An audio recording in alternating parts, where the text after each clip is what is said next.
না করে আমরা রাজপথ ছাড়বো না ইনশাআল্লাহ।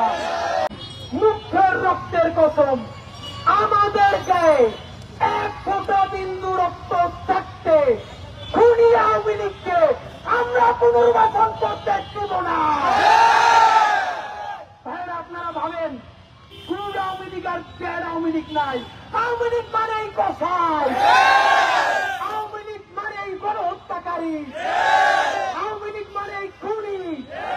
আপনাদেরকে একটা সমীকরণ বলে যাই, আজকে সোহেল দাস আরো 5-7 জন গুড আওয়ামী লীগকে সামনে রেখে বলবে শেখ পরিবার বাদ দিয়ে একটা ভালো আওয়ামী লীগ করতে চাই। আপনাদেরকে আমি কোন পলিটিক্যাল বিশ্লেষক না, একজন রাজপথের যোদ্ধা হিসেবে মনে করিয়ে দেই, এরপর একটা নির্বাচন হবে।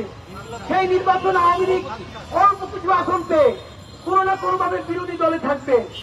বিরোধী দলের থেকে যত প্রশ্নয় কি রাজনীতি আছে আওয়ামী লীগের সেটাই বাংলাদেশে কেউ বেশি জানে না। বিএনপি আপনারা ঠিক কোন কারণে আওয়ামী লীগের নিষিদ্ধের ব্যাপারে অবস্থান গ্রহণ করেন নাই? জামাতে ইসলামী কোন প্রেসক্রিপ্ট খুলে আওয়ামী লীগ নিষিদ্ধের ব্যাপারে স্পষ্ট বিবৃতি দেন নাই?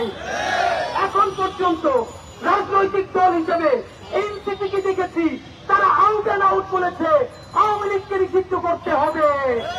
ভাইরা আমার, আপনাদেরকে জানাই 2.5 বছর বিএনপি ক্ষমতায় থাকবে, 2.5 থেকে 3 বছর। এরপরে আওয়ামী লীগ বিরোধী দলে থেকে ভারতকে সাথে নিয়ে ইসরায়েলকে সাথে নিয়ে এমন ষড়যন্ত্র করবে 3 বছরের মাথায় বিএনপিকে লাথি মেরে ক্ষমতা থেকে সরিয়ে দিবে। তারপরে কি হবে?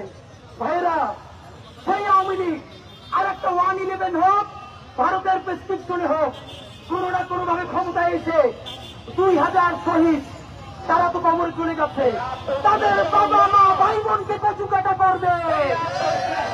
50,000 আহত, প্রত্যেকটা ধরে ধরে কচু কাটা করবে।